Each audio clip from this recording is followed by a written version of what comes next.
Dear viewers, in this video we discuss about allosteric regulation of glycogen metabolism. A good coordination and regulation of glycogen synthesis and its degradation is essential to maintain the blood glucose levels. Glycogenesis and glycogenolysis are respectively controlled by the enzyme glycogen synthase and glycogen phosphorylase.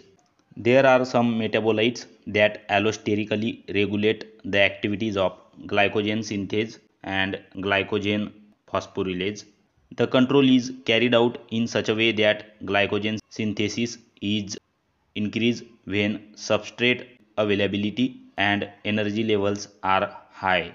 On the other hand, glycogen breakdown is enhanced when glucose concentration and energy levels are low. In a well-fed state, the availability of glucose 6-phosphate is high when allosterically activates glycogen synthase for more glycogen synthesis.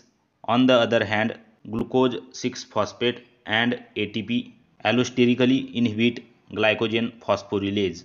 Free glucose in the liver also acts as an allosterically inhibitor of glycogen phosphorylase. If you like the video, share with your friends and please do subscribe our YouTube channel. Hit the bell icon to get update of latest notification from our channel. Thank you very much.